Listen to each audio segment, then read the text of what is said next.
The wind came howling down the ridge like a thing alive, sharp, mean, and relentless. Eli Whitaker pulled his duster tighter across his chest, hunched against the cold as his horse shifted beneath him. The sky had turned the color of slate, heavy with snow that came sideways, stinging his face and blurring the trail. He should have pressed straight on to Coldwater, should have ignored the half-collapsed freight depot by the tracks like every other soul did this time of year, but something had caught his eye. A shape, small, still, slumped up against the windward wall of the old building. He narrowed his eyes, the air slicing through the gap in his collar. His gut pulled tight.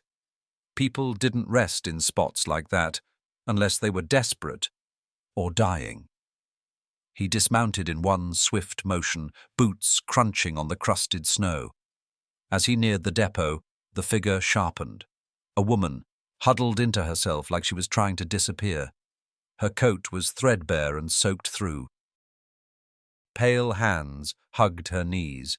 Blonde hair, matted and tangled, stuck to cheeks the color of ash. Her lips were blue. "Ma'am?" Eli crouched down slowly, keeping his voice low and even. "You hear me?" She flinched, not like someone startled, but like someone used to being hit. "I'm not going to hurt you," he said gently. "But you can't stay here. You'll freeze." Her teeth chattered so hard she couldn't answer. Her eyes darted between him and the darkening woods like a deer too tired to run. Eli didn't wait for permission. He stripped off his coat and wrapped it around her narrow frame, careful and quick. She barely weighed more than the coat itself. "My cabin's not far. 2 miles through the trees," he told her. "There's heat, food. You'll be safe." Her lips moved. A sound came out that could have been a name. "Clara," he thought she said. "You got a name?" he asked, steadying her as she tried to stand and failed. She gave the barest nod. "Clara May," she whispered. "All right, Clara. I'm Eli Whitaker." She collapsed before she could take a second step. Eli caught her, cradled her like something breakable, then turned and walked back to his horse. The cabin sat tucked in a thick stand of pine, 1.5 miles from the nearest trail. He built it himself with rough timber, stone, and years of quiet. It wasn't fancy, but it was warm, and in that moment it might as well have been a palace. Eli got the fire roaring and laid Clara May near the hearth, her body still shivering even beneath his heaviest quilt. Her boots had holes in the soles. Her socks were damp. He moved without thinking. Wet clothes off, warm blankets on, basin filled with hot water, coffee set to boil. She came to slowly, her eyes flickering open like it hurt to lift the lids. She didn't speak, just watched him from under the quilt, suspicious and exhausted. "I'm not asking anything from you," Eli said quietly, handing her the tin cup when it was ready. "Just drink. You'll feel better." She sipped, hands trembling, then set the cup down carefully like it might shatter. "I didn't mean to trespass," she rasped. I had nowhere else to go." Eli shook his head, crouching near the fire, not too close. "You do now." Her gaze snapped to his, surprised. "You don't even know me." "No," he agreed, "but I know what it looks like when somebody's been through hell." Clara looked away, her fingers curling into the edge of the blanket. Her body was thawing, but her heart clearly hadn't. They didn't speak much after that. Eli gave her beans and cornbread. She ate like someone who hadn't seen a full meal in days. He watched the way she held the spoon, tight, controlled, like it might be taken at any moment. When she finished, she stared into the fire, lost somewhere far away. "I had children," she said at last. The words came out brittle and raw. "A girl and a boy. Lily and Jonah." Eli didn't move. "We were going west. My husband died in Kansas. Fever. I tried to get us to Miles City." Her voice cracked. I trusted the wrong man. He said he'd help us. Instead, he took my children, sold them. A long silence hung between them, filled only by the pop of burning wood. What was his name? Eli asked quietly. Ray Dobson. She said it like poison. Eli's jaw tightened. He knew that name. Everyone around these parts did. A drifter with no conscience and no home. I've been tracking him, on foot. But I lost his trail. Clara's chin dropped to her chest. I thought I could find them. I thought I could bring them back. You still can, Eli said. She looked up, eyes shining with disbelief. You helped me. That's enough. It ain't, Eli said. Tomorrow we ride. We find them. I don't care how long it takes. Why? She asked. Why would you do that? Eli's answer came without hesitation. Because you're a mother. And because no child deserves to be taken from someone who loves them. Clara pressed a hand to her mouth, but a sob escaped anyway. She turned from him, shaking. Eli let the silence return. Outside, snow piled quietly against the windows. Inside, the warmth of the fire slowly worked its way into her bones. Clara would ride again tomorrow. Eli could see it. The steel was still in her, buried beneath the hurt. He didn't know what this journey would become, or what they'd face on the other side of the trail. But as she drifted to sleep, wrapped in his coat, her breathing finally steady, Eli sat back and realized something he hadn't felt in years. He wasn't alone anymore. And that, somehow, felt more dangerous than the cold ever could. The sun rose behind a thick curtain of clouds, casting the cabin in a grey, heavy light. Eli stirred the fire, coaxing new warmth into the room, before Clara woke. The night had been quiet. No wind, no howling coyotes, just the soft, steady sound of her breathing beneath the quilt. He poured 2 cups of coffee, the old tin mugs worn smooth with use, and set one near the hearth, before stepping outside to check on the horse. Snow had drifted against the trees, but the air felt different this morning. Less bitter, more expectant.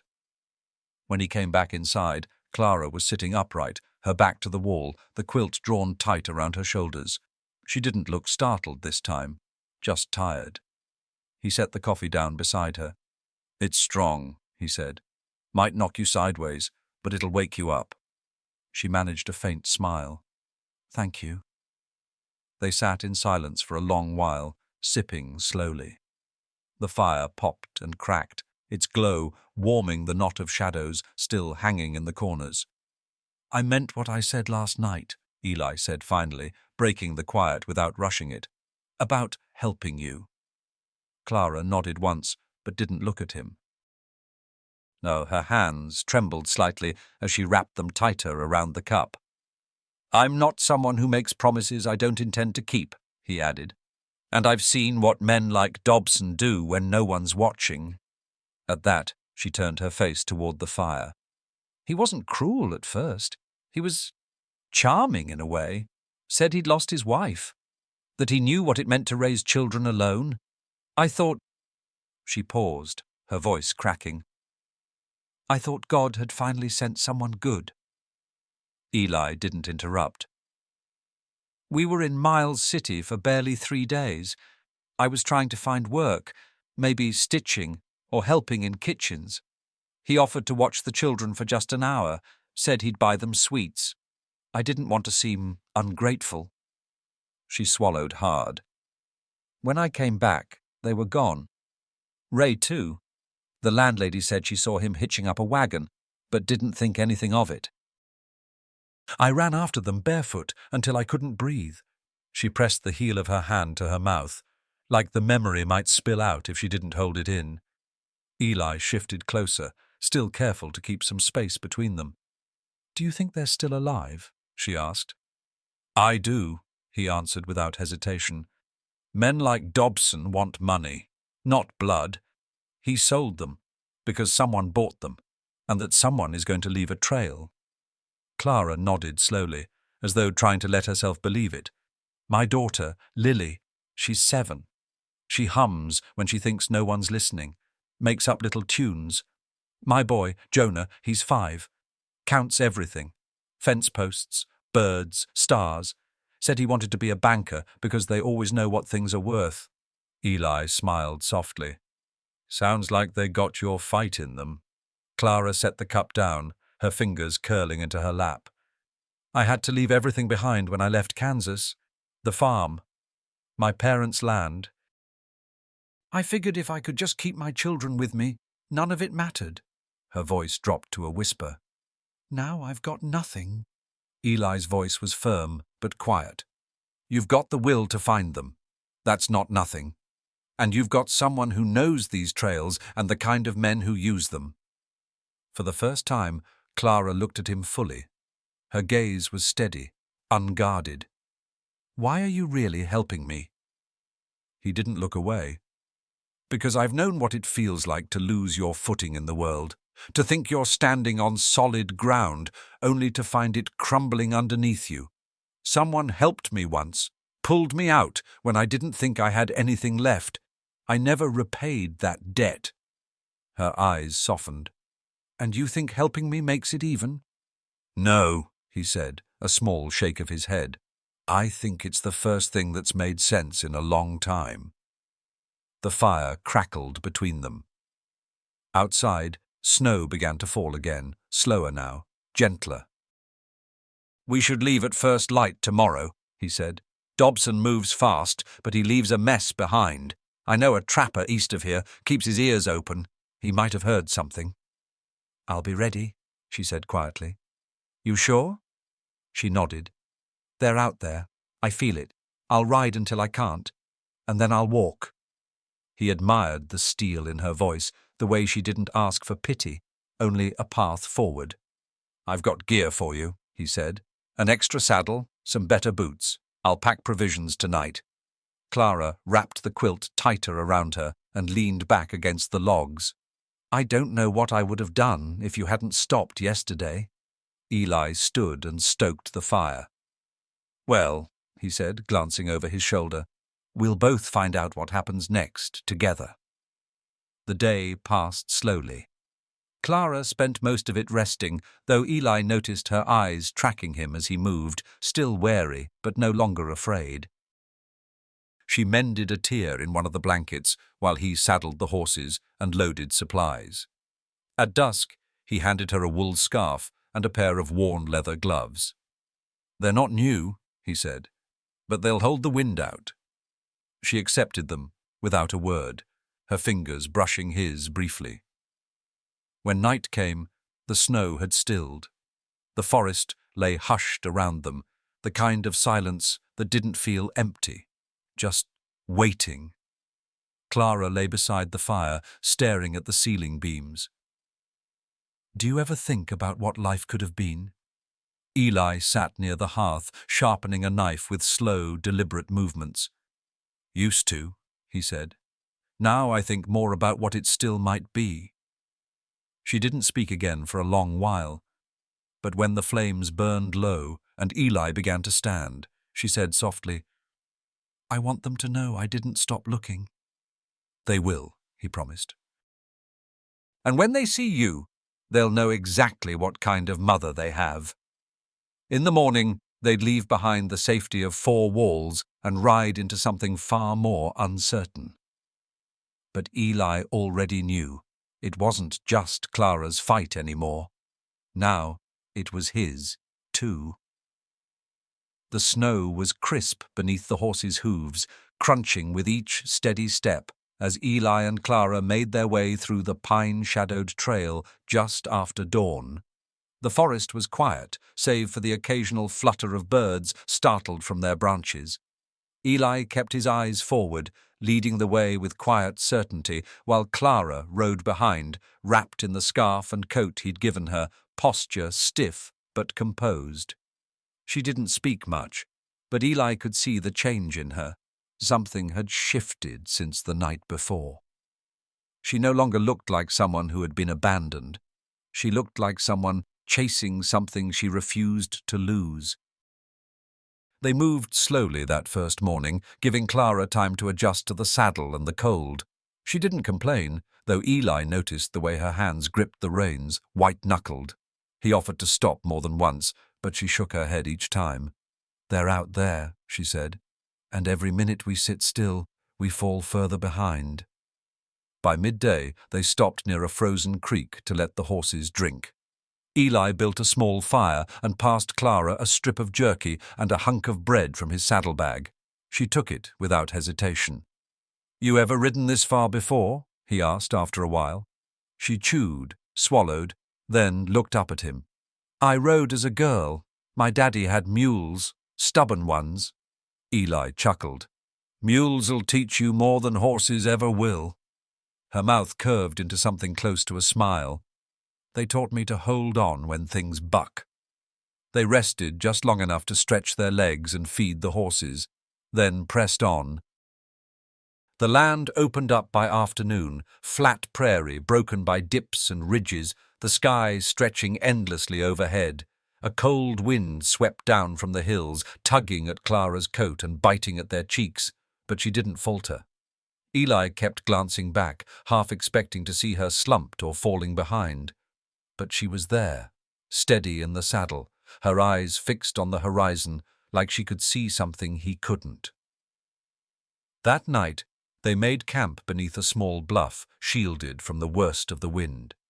Eli gathered kindling while Clara unpacked what little food they carried. Her hands were stiff, clumsy from cold and fatigue, but she moved with purpose. She hadn't asked to stop once all day. As the fire crackled to life, she sat close beside it, rubbing her hands together. "You'll crack your skin if you do that too hard," Eli said, sitting across from her. She blinked, then nodded. "I forget what's safe sometimes." "You don't have to be in a rush now," he said. "We'll find them." "I mean it." She looked at him across the flames. Her face was lit from below, shadows flickering across her cheekbones, but her eyes held steady. "You really believe that? I wouldn't be out here if I didn't." The fire burned lower, but neither of them moved. Clara leaned forward, arms around her knees. "Lily, she asked me, right before Dobson took them, if we were going to have a house again, a real one, with curtains and a garden." Eli watched her quietly. "I told her yes.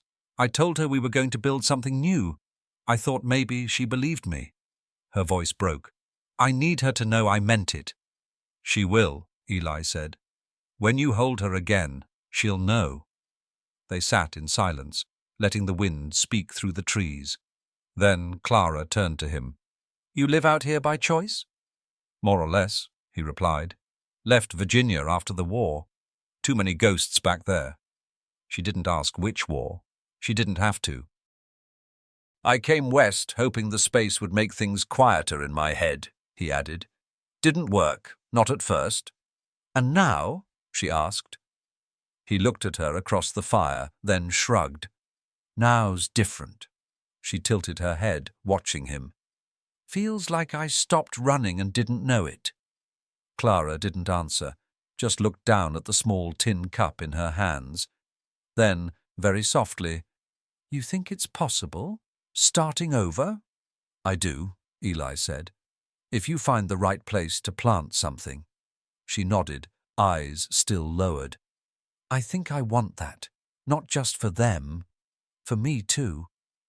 Eli smiled faintly, but didn't press. The fire had burned down to coals by the time they unrolled the bedrolls. Clara laid hers a few feet from his, not too close, but not far either. She lay on her side, staring at the stars above the opening in the tent flap. "You said you came west looking for something." "I did. Think you found it?" He glanced toward her in the dim light. "Maybe." She was quiet, but her breathing had slowed, even and calm. The wind eased around them like a blanket, and Eli felt something settle in his chest, something he hadn't let himself feel in a long time, not just hope, something like home. They broke camp early the next morning, the fire barely cooled when they saddled up. The land grew rougher as they moved east, hills rising and falling like frozen waves. Snow came again, light but constant, veiling the world in white and muffling the sound of the horses. By mid-morning, Eli pointed toward a distant plume of smoke curling from behind a ridge. "Old trading post up ahead," he said. "A trapper named Silas sometimes holds up there. Will he help us? If he remembers me, he might." They approached slowly, the cabin leaning against the hillside like it was trying to disappear into it. Eli called out before they reached the clearing. After a long pause, a gruff voice answered, "Ain't got nothing to sell, Whitaker." "Don't need anything but words," Eli replied. The door creaked open, revealing a wiry man with a white beard and one cloudy eye. He squinted at Clara, then back at Eli. "Didn't think you were the kind to bring company." Eli dismounted and stepped forward. "We're looking for someone, Ray Dobson." Silas spat into the snow. "Saw him 2 days ago. Passed through with a different wagon than usual. Had 2 kids with him." Clara stiffened behind Eli, her breath hitching. "He said he was headed toward Glendive," Silas continued. "But that man don't ride straight. Could have turned south for all I know." Clara stepped forward now, her voice steady despite the tremor in her hands. "Did the children look scared?" The trapper nodded. The girl had a red ribbon in her braid. The boy barely spoke. Clara closed her eyes, and when she opened them again, they burned. "Thank you," Eli said. "That helps more than you know." They mounted up again and rode until the sun sank low behind them. They were closer now, closer than Clara had dared hope in days, and neither of them intended to slow down. The wind sharpened as the sun dipped behind the ridge, dragging shadows across the snowy earth. Eli narrowed his eyes as the trail narrowed into a ravine choked with brush and twisted pines. He glanced over his shoulder. Clara was still upright in the saddle, her shoulders tight with tension, but her grip steady. They hadn't spoken much since leaving Silas's cabin. There was too much urgency between them, too many thoughts clawing for attention. Still, Clara's silence wasn't empty. It was watchful, controlled, like a wire pulled taut and waiting to snap. As the trail widened again, Eli raised a hand, signaling for her to slow. Below, tucked in a shallow valley, stood a weathered shack with smoke curling faintly from a stone chimney. A wagon rested beside it, wheels caked in frozen mud. Clara drew up beside him. Her breath steamed in the air as she stared at the cabin. "You think he's here?" Eli didn't answer right away. His hand hovered near his rifle as he scanned the clearing. If he's smart, he'd keep moving, but Dobson always had a taste for whiskey and shelter. If he's feeling bold, he'll stop a night. Clara swallowed hard. Her hands twitched against the reins. "I want to be the one who sees him first." Eli gave a short nod. "You'll stay behind the trees until I call for you, no matter what." She looked at him, her expression unreadable. "I've waited too long to let him slip through my fingers." "And we won't," Eli said. "But we do this careful." She said nothing more, only dismounted and tied her horse behind a stand of evergreens. Eli followed, then pulled his rifle from the scabbard and stepped quietly toward the shack, boots muffled by the snow. The door stood half open, creaking faintly in the wind. Eli pushed it wider with the barrel of his rifle. Inside, the air stank of sweat, smoke, and something sourer. A man sat slumped at a rough-hewn table, head drooped forward, an empty bottle dangling from one hand. A pistol lay on the floor beside him. "Dobson," Eli said, voice low but firm. The man groaned, then blinked up at him. His face was hollow, unshaven, a jagged scar cutting through the bristle on his jaw. His eyes were bloodshot, but there was no mistaking the sneer that crept onto his face. "Well, hell," he slurred. "Eli Whitaker. Didn't expect to see you sniffing after me." Eli took a step inside, keeping the rifle steady. Where are the children? Dobson leaned back in his chair, spreading his arms like a showman. What children? Eli struck him hard with the butt of the rifle. Dobson toppled sideways with a grunt, spitting blood onto the floorboards. Try again. Dobson coughed, then barked a laugh. You don't scare me, Whitaker. You should.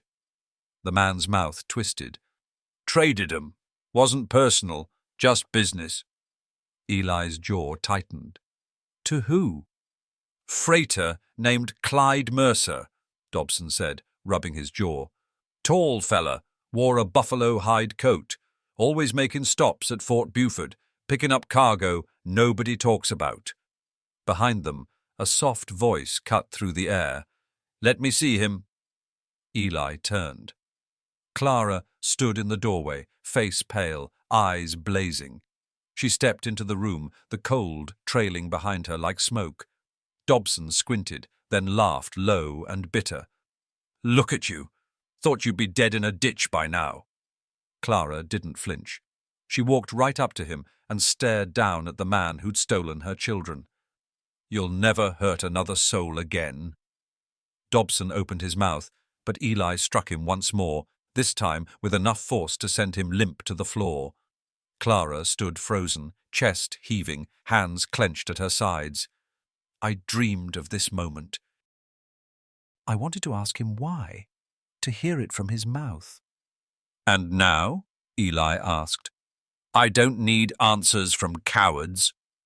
They bound Dobson to a beam in the corner and left a flask of water within reach. Barely. Eli carved a message into the table with his knife, one that any passing lawman would understand. Trafficker. Deliver to Glendive Jail. Outside, the wind bit sharper than before, but neither of them noticed. Clara climbed onto the wagon bench beside Eli, her face blank, but her eyes burning. He said Fort Buford, she asked. Yeah, we ride northeast. If Mercer's hauling freight, he'll stop there to resupply. And if he's moved on, then we track him farther. But that post is the best lead we've had. She nodded once.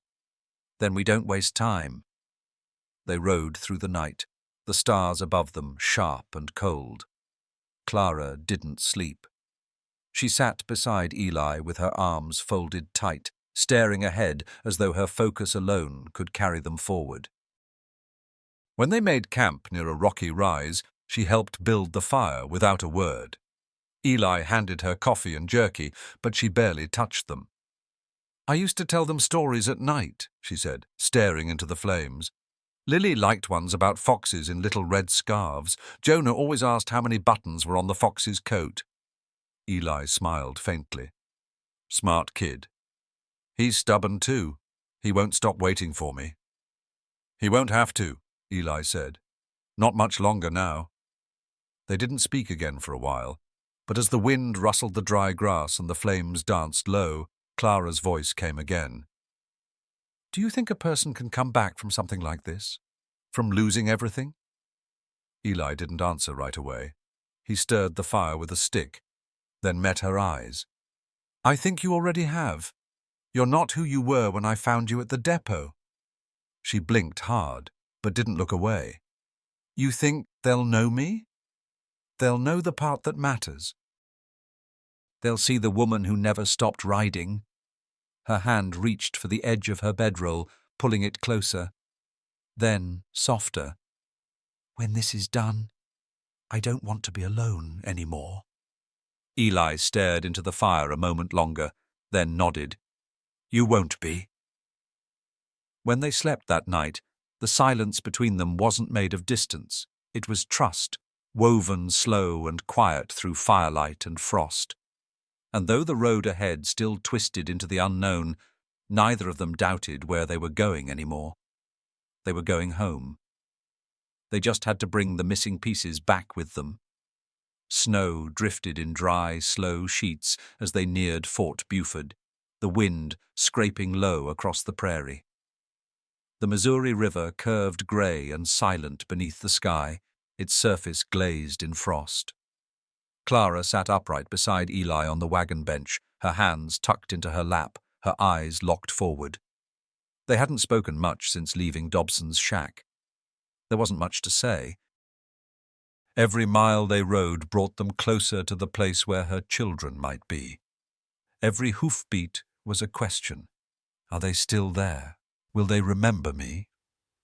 Eli kept the horses steady as they crested the ridge overlooking the military post. Smoke rose from chimneys, thin columns climbing into the brittle air. Supply wagons clustered at the edge of the yard, and soldiers moved like shadows among the barracks. He glanced at Clara. Her face was pale, mouth tight, but her eyes had gone clear, sharp with purpose. "We do this careful," he said. "We don't know what kind of man Mercer is, or who he's paid off.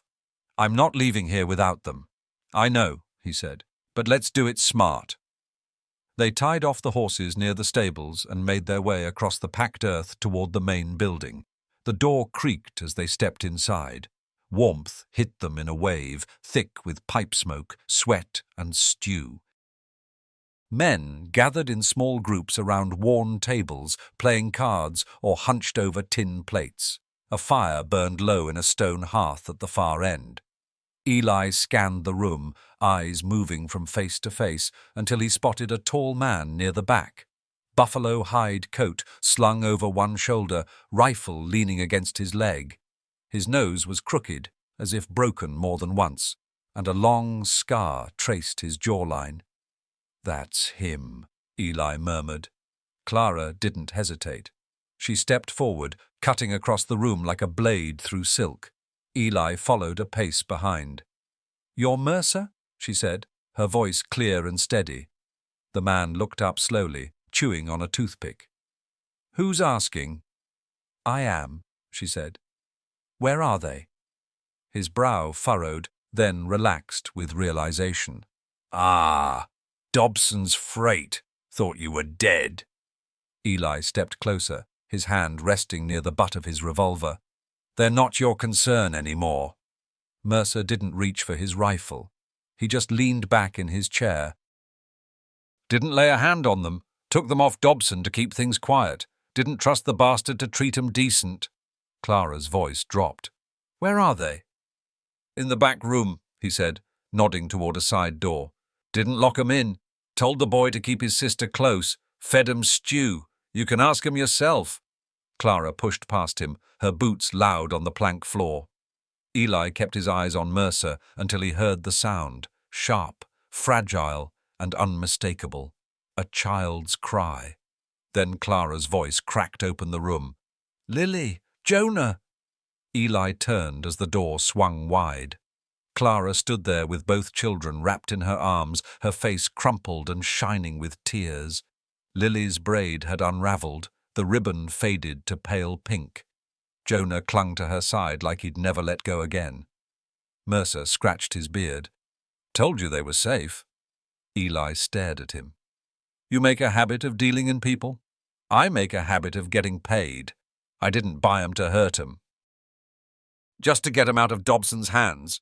"You stay out of Montana," Eli said. "Out of Dakota, too. If I so much as hear your name again—" Mercer raised both hands.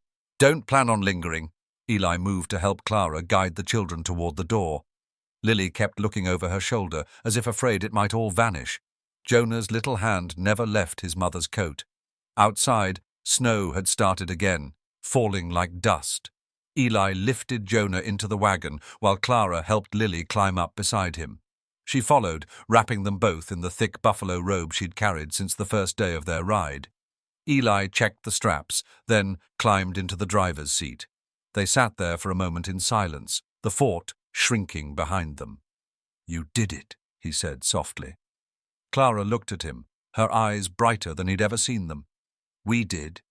They turned the wagon south, tracing the river's edge. The children huddled against Clara, quiet but awake, watching the trees blur past. Eli didn't speak until the fort was nothing more than a shape on the horizon. "I was thinking," he said, "about those hills I showed you, the ones with the aspen grove." Clara turned her head slightly. What about them? If we built a house there, it'd be far from all this quiet, room enough for them to grow, for you to start again. Clara looked down at Lily and Jonah. Lily had fallen asleep against her arm. Jonah sat with his eyes open, lips moving, silently counting the clouds. "I think I'd like that," she said. Eli reached over and gently placed his hand over hers. She didn't pull away. That night they camped in the shelter of a rocky bluff, a low fire burning against the cold. The children slept close, curled beneath the robe. Clara sat beside Eli, the firelight warm on her face. "When this is over," she said, her voice low, "what will you do?" He looked at her for a long moment. "I'll go where you go." She reached out, brushing his cheek with her fingers. "And if I want to stay?" "I'll build you a house," he said, "with a room for each of them, and one for us." Tears welled again, but she didn't look away. She leaned forward and kissed him, slow and sure. When she pulled back, her forehead rested against his. "I never thought I'd find someone strong enough to carry what I carry." "You're not alone anymore," he said. "You never will be again." She smiled then, soft, fierce, full. "Then let's go home." And this time, as the wind swept through the trees, it didn't sound like sorrow. It sounded like peace on its way. The prairie rolled out before them like an open promise, the snow melting in patches where the sun reached through the clouds. The wagon creaked beneath them as they followed the river south, the Missouri a slow-moving ribbon of grey water on their left. Clara sat close beside Eli on the bench, Lily nestled against her side, Jonah asleep in the crook of her arm. Neither child had said much since leaving Fort Buford, but they hadn't cried either. That silence felt different now, less like fear, more like safety settling in. Eli kept one hand on the reins and the other resting lightly against Clara's knee. He'd never been a man of many words, but he'd found it easy to speak around her. Easy to listen, too. There was something in the way she carried herself now, a stillness that came from holding on long enough to finally be held. They stopped at dusk, near a stretch of frozen grassland, flanked by low hills. Eli found a clearing ringed with cottonwoods and began setting up camp, while Clara kept the children wrapped tight in blankets. The wind had dropped, leaving the world hushed, except for the occasional caw of a crow overhead. Eli built the fire higher than usual. They didn't talk about it, but neither of them wanted the dark pressing too close tonight. Once the stew was warm, they all sat close, sharing one pot between them. Jonah counted the bites he took under his breath, whispering numbers into the folds of Clara's coat. Lily stayed pressed against her mother, fingers wrapped around the red ribbon that Eli had replaced earlier that morning. After the children had fallen asleep beside the fire, curled into the warmth of the buffalo robe, Clara turned to Eli. "When I left Miles City, I didn't know if I'd survive. I didn't know if I deserved to." Eli didn't answer. He just waited. "I kept thinking," she went on, voice soft, "about what I'd say if I found them. I thought I'd apologize. I thought I'd explain." She looked down at her hands. "But when I saw them, I couldn't speak. All I could do was hold on." "They don't need explanations," Eli said. "They need what they've got now. You, alive. Here." Clara smiled faintly. "And you, they need you too." Eli shifted slightly, looking toward the fire. "You ever think about starting fresh? Really starting? Somewhere with your name on the land, your boots at the door?" "I used to," she said. "But those thoughts felt like stories. Now they feel like choices." She reached for his hand beneath the blanket, her fingers cold but certain. "I want to marry you," she said. Eli blinked. "You do?" "I've lived through too much to wait on things worth having," Clara said. "If you feel the same, then we'll do it right. Not someday. Now." He didn't speak for a breath. Then he laced their fingers together and nodded. "I do feel the same." She leaned her head on his shoulder, and they sat like that, unmoving, as the fire burned low and the stars blinked alive above them. 2 days later, they stood beneath a stand of bare cottonwoods just outside Coldwater. The ground was still frozen, the air sharp with early spring's breath. The preacher wore mittens beneath his robes, his breath fogging as he spoke. Lily held her mother's gloves. Jonah clutched a ring Eli had carved from the antler of a mule deer. It wasn't grand, and it didn't need to be. Clara's fingers didn't tremble as she slipped the ring on. Eli looked at her and saw something truer than he'd ever known. Not just love, but partnership, carved from fire and loss and endurance. Afterward, they rode out to a stretch of land Eli had found years ago and never built on. A gentle rise above the river with aspens at its back and a wide prairie ahead. They pitched a canvas tent for the first nights. Clara kept the fire up while the children gathered kindling. Eli dug the foundation with his own hands. Jonah found a rusted horseshoe in the grass and handed it to Clara. She gave it to Eli, and he nailed it above the tent flap for luck. They didn't have much, but what they had was theirs. Each day after that was full. Clara taught Lily how to boil water for washing. Eli showed Jonah how to hammer nails straight. Clara stitched curtains from scraps she'd carried for months. Eli carved a table from pine. In the evenings, they sat on the porch steps, watching the sun melt across the fields. One evening, Clara reached for Eli's hand. "You think they'll remember what came before?" He looked out over the land, then back at her. "Maybe. But they'll carry this more." She leaned against his shoulder, eyes half closed. "I want to give them more. When we're ready, I want more children." Eli kissed her forehead and let his lips linger there. "We'll have as many as we're given."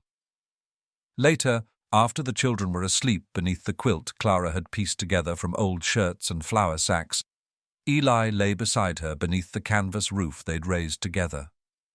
"I used to think I was done," he whispered, "that I'd used up all the good parts of me in the war." Clara's fingers found his beneath the blanket. "You didn't use them up," she said. "You were saving them." He looked at her through the dark, her face just a shape in the shadows. "You gave me a life I didn't dare hope for," she said. He brushed a strand of hair from her cheek. "No, you made it." "I just held the door open." She kissed him then, slow and sure. Outside, the wind moved through the aspens like a hush, not cold, not cruel, just the sound of something finally settling in. They held each other until sleep found them, the fire glowing low, the earth steady beneath their feet. And for the first time in years, Eli dreamed of roots instead of roads. Spring came slow to the high plains. It crept in between late snows and early thaws, coaxing green from grey and warming the wind just enough to make the days bearable again. On the rise above the river, where the aspens swayed and the prairie stretched wide, the little homestead began to take shape. Eli worked from sunup to sundown, splitting timber, setting posts, laying floorboards over the hard-packed dirt. He wasn't a carpenter by trade, but his hands were sure, and every nail he drove felt like a promise kept. Clara was always nearby, sleeves rolled up, hair tied back, hammering beside him or stitching curtains when her back ached too much to stand. The children stayed close, never wandering far. Jonah followed Eli like a shadow, asking 100 quiet questions and counting every board, every brick, every hinge. Lily helped Clara dig flower beds, planting sweet pea seeds beneath the front window with careful fingers and whispered songs. The house rose slowly, but it rose true. 2 rooms, a low sod roof reinforced with timber, and a porch that faced west toward the sinking sun. Eli built the kitchen table from pine. He felled himself, sanded smooth and rubbed with linseed oil until it gleamed in the light. Clara chose the fabric for the curtains, a faded calico that reminded her of her mother's apron, and stitched them by lantern light after the children had gone to bed. They cooked over an open hearth until Eli finished the chimney. They drew water from the nearby creek and bathed the children in a tin tub beside the fire. It wasn't easy, and it wasn't always pretty, but it was theirs. Every inch of it earned with sweat and stubbornness and the kind of love that grows slow and deep. One evening in May, Eli finished fencing the south edge of the property.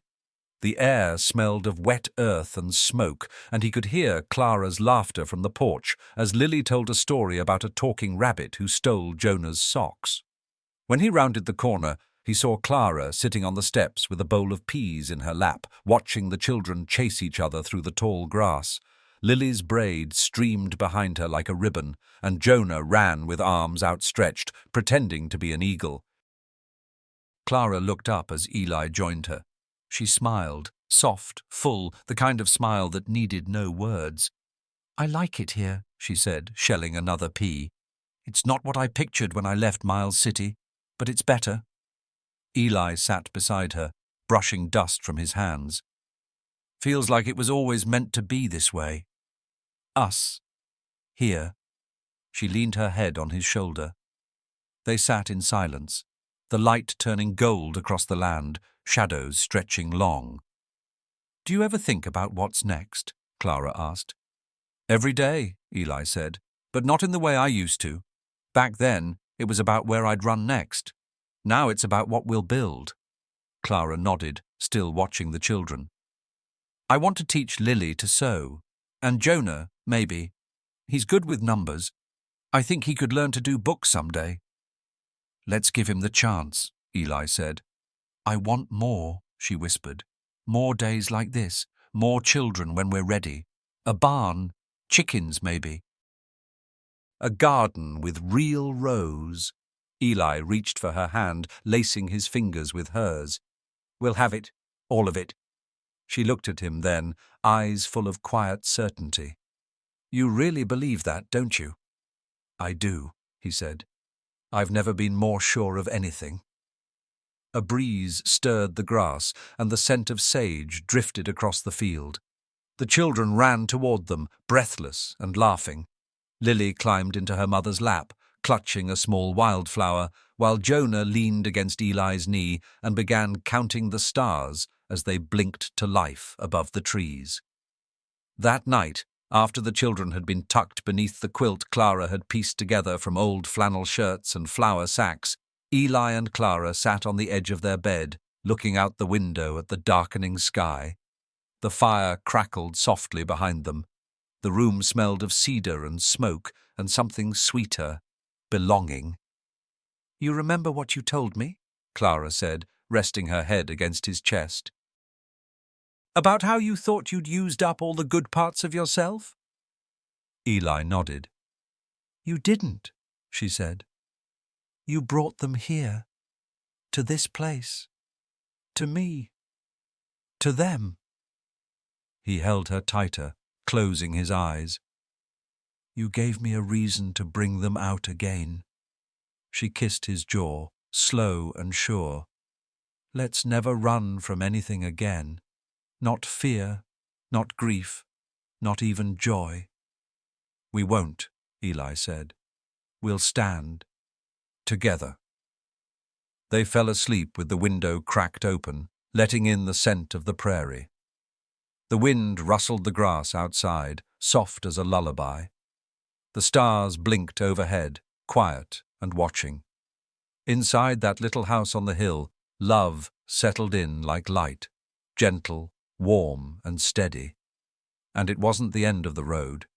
It was just the beginning of where they belonged. Summer swept across the plains with a quiet kind of glory. No trumpets, no storms, just the slow ripening of earth under sun. The grasses turned green and tall, waving like a sea around the little house that now stood firm on the rise. The fence line held strong, the garden had rows, and the porch posts stood straight and proud like sentinels. Eli came in from the pasture one afternoon with dust on his boots and sun on his neck. He'd been walking the north boundary, checking for breaks. The horses grazed nearby, tails swishing at flies, and the creek bubbled softly at the base of the hill. It was the kind of day that asked nothing more of a man than to be still and grateful. Clara was sitting on the porch steps, shelling beans into a tin bowl. She looked up when Eli approached, her smile blooming without effort. "How's the fence?" she asked. "Holding," he said, wiping his brow. "Like everything else around here." She patted the step beside her. He sat, stretching his legs out in front of him, boots dusty and worn. Jonah and Lily played out in the tall grass, chasing each other with shrieks of laughter. Lily had a new blue ribbon in her braid, and Jonah carried a stick like a sword, pretending to be some prairie knight. "They look different," Clara said after a moment. "They look whole," Eli replied. Clara nodded slowly. "I used to wonder if they'd carry the worst of it, the fear, the confusion." "They might," Eli said, "but I think they'll carry this more." She placed the bowl down and leaned against him, her head fitting beneath his chin like it belonged there. "They laugh in their sleep now," she said softly. "Both of them." Eli smiled. "That's when you know a house is doing its job." The evening rolled in like a hymn. They ate supper on the porch, cornbread, stewed beans, and sweet pickled onions Clara had traded for in town. The children recounted their day in wild detail, full of imaginary beasts and buried treasure near the garden. After dinner, Lily curled up with her new book on the porch swing while Jonah sat by the fire ring, drawing a map in the dirt with his stick. When the stars came out, Clara took Eli's hand and led him to the edge of the field. The aspens whispered above them, leaves catching the moonlight like silver. The world was still. "I want to plant an orchard," she said. "Apples or peaches?" he asked. She looked up at him. "Both, if we can." "We can," he said. "We'll figure it out." "I want to teach other children too," she added. "Maybe build a schoolhouse someday, not just for Lily and Jonah, for the ones who get lost in between." Eli studied her in the moonlight. This woman who'd been a stranger on a frozen morning not so long ago, now more familiar to him than the lines on his own palms. "You've always had that in you," he said, "even when you were broken." "I'm not broken," she said, "just rebuilt." He kissed her forehead, stronger at the broken places. "That's what they say." She smiled. "They say a lot of things.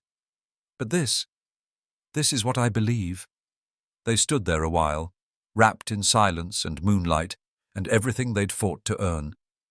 Then they walked back to the house, hand in hand, where the children had already tucked themselves in beneath the quilt Clara had sewn from every scrap that still held a story. Inside, the lantern cast a warm glow on the log walls, and the soft creak of wood settling into its foundation filled the quiet like a lullaby. Eli stoked the fire one last time and locked the door behind him. He climbed into bed beside Clara and pulled the blanket up over their shoulders. Outside, the wind whispered through the grass like it carried no weight anymore. Just peace. "Do you think they'll ask about it someday?" Clara murmured. "The past?" She nodded. "Maybe. And we'll tell them the truth," Eli said. "But we'll make sure it ends with this place." "With love." She reached for his hand beneath the quilt and laced their fingers together. "I want that. For all of us." Eli closed his eyes and let the stillness wash over him. "Then that's what we'll give them." And they did. In the days that followed, The homestead grew like a living thing. The garden stretched wider. Clara marked rows for the orchard. Jonah started keeping tallies on everything: eggs, seeds, visitors. Lily made up songs about rabbits and sunshine and how her papa built houses with magic in his hands. They planted, harvested, shared. They laughed and built and stayed. And though they never forgot the pain, it became just another part of the story, the part that taught them what it meant to fight, to hold on, to begin again. They didn't need to leave anymore. They had made something from the wreckage, a place to rest, a reason to stay, a home. Forever.